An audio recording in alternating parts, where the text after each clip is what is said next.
The 1826 trial was begun. Actually, it depends on which record you believe, either Purple or the account, I'll call it the tunnel record that came from Miss Pearsall.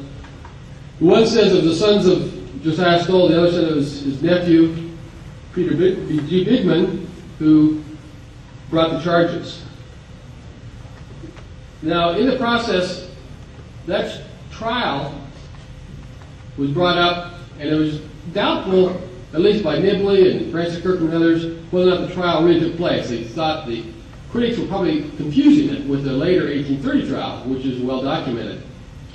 And so Nibley made the one statement in Mythmakers. He says, "You know its immense value as a weapon against Joseph Smith if its authenticity could be established. If this court record is authentic, it's the most damning evidence in existence against Joseph Smith." So the critics love that, because then along came 1971. We got Hugh Nibley's statement here. We got 1971. We find the bill from Justice Neely and Constable Philip Zung, and case proven, because the Mormons have proven it for us by these strong statements. But let's look at what Hugh Nibley actually said. It's true he said that its immense value if the authenticity could be proved, but he went on to say, the ellipses that were left out, the only way to establish the authenticity was to get hold of the record book from which the pages had been purportedly torn. And you needed to go back and get that record book, and nobody tried to do that. And if it's authentic, it's the most damning evidence in existence against Joseph Smith. Why then, and this is speaking to Tuttle, was it not republished in your article in the Schaff-Herzog Encyclopedia of Religious Knowledge after 1891? Now, Nibley didn't ever really think it was that significant. But he's telling Tuttle, if you think it's that significant, or you claim it's so significant, why didn't you use it? In fact, even later in his memoirs, at the end of his life, he never discussed it either. So, another factor about the 1826 trial is that the early critics pretty well ignore it. They didn't bring it up in 1830 when they did the other trial. It wasn't mentioned in the affidavits that Hobart gathered when he came to the area looking for every piece of dirt he could find. And there was one mention of it in 1831, but really was not mentioned again for 46 years. So what was the change? What happened between the 1830s and the 1870s and later when there all of a sudden did start to be an interest? And I'm going to suggest to you that society had changed. That whereas things that were acceptable and understandable back in 1830 weren't so acceptable and understandable or desirable or accepted later on. Seer stones were no longer acceptable, treasure digging was considered abnormal, spiritual gifts were assigned to the occult. There's one comment on the web that says, the reason the 1826 trial is so devastating to the claims of Mormonism is it links Joseph Smith to the occult. And how many times do we hear this? Occult. Of course, if we look at the dictionary with the definition of what occult means, it talks about relating to dealing with supernatural influences, beyond the realm of human comprehension, available only to the initiate, hidden from view, concealed. Actually, all those things could describe Christianity, at least in its true form. Of course, a lot of times Christianity gets devoid of those things, but yeah, it may link it to true spiritual gifts. Whether you call that cult, that's a whole other question. That word cult carries a lot of power.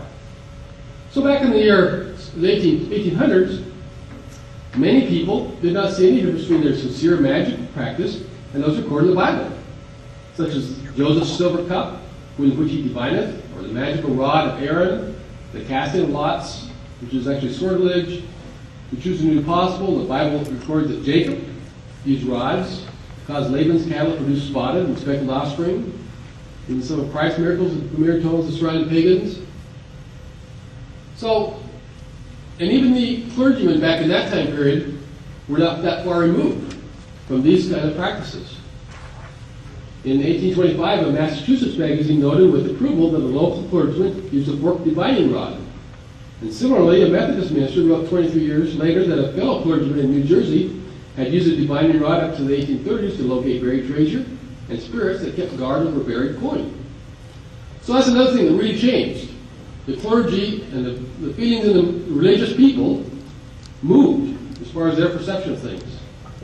So we have to be careful when we look at things of a historical nature that we analyze them in their historical background.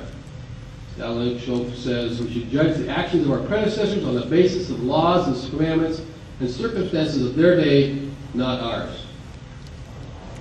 So let's look at the 1826 trial. There's basically 5 records published in 8 different places. We first of all have the 1831 account of A.W. Benton in the Evangelical Magazine. Then in 1835, Oliver Cowdery mentions the trial in the Messenger and Advocate. There's a letter from Joel K. Noble in 1842, but it actually isn't published then. It's not published until much more recently, but it was written then. Then we have Judge Neely's record, which was supposedly taken by Miss Emily Pearsall, his niece, and then when she came to Utah and lived with and worked with Bishop Tuttle. That particular record was published by Charles Marshall, who was visiting Utah. Then when he went back to England, he took with him notes that had that information and published in the Fraser's magazine. A couple months later, it was republished in New York in the Electric magazine. Then Tuttle published it for when he thought was the first published. He didn't know about the Fraser apparently, because in his article in the new Schaff Herzog Encyclopedia of Religious Knowledge, he said this is the first time it's been published in 1883.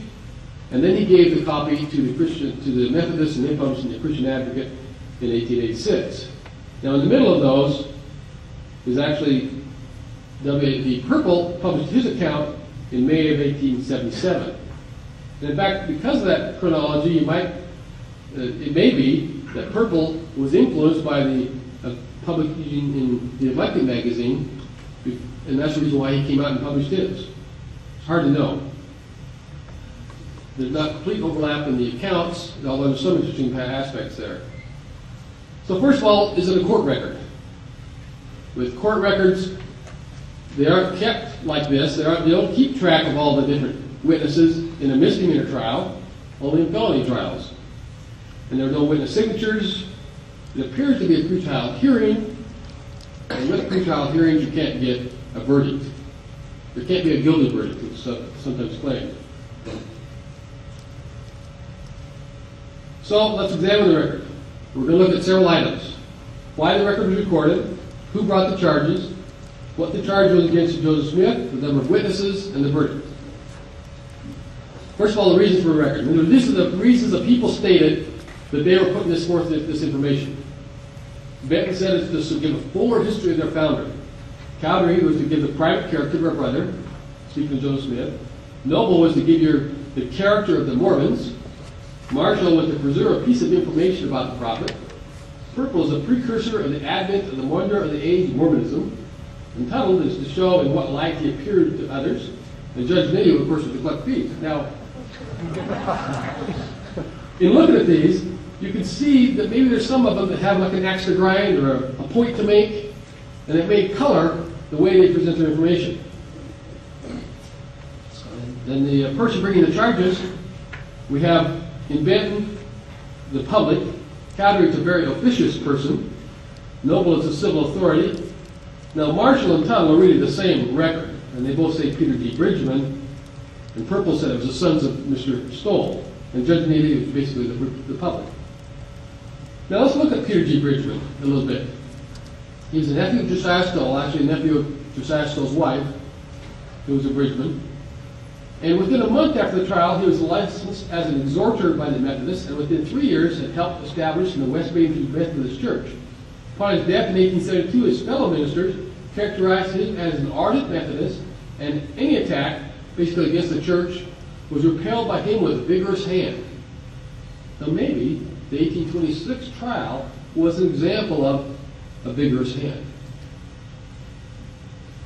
The charge itself was a disorderly person, or it's under the Vagrant Act, or disorderly person, imposter, vagrant, no visible means of livelihood, which is, Nibley pointed out, that's kind of strange. He's at the time working for Stoll and others, and so he couldn't have been a vagrant. And so it's ridiculous to have that be the charge in that way. A disorderly person, and Judge Neely is just a misdemeanor. Let's look at the New York statute. It talks about various things. The part that we want to focus on is down here, pretending to discover where lost goods may be found.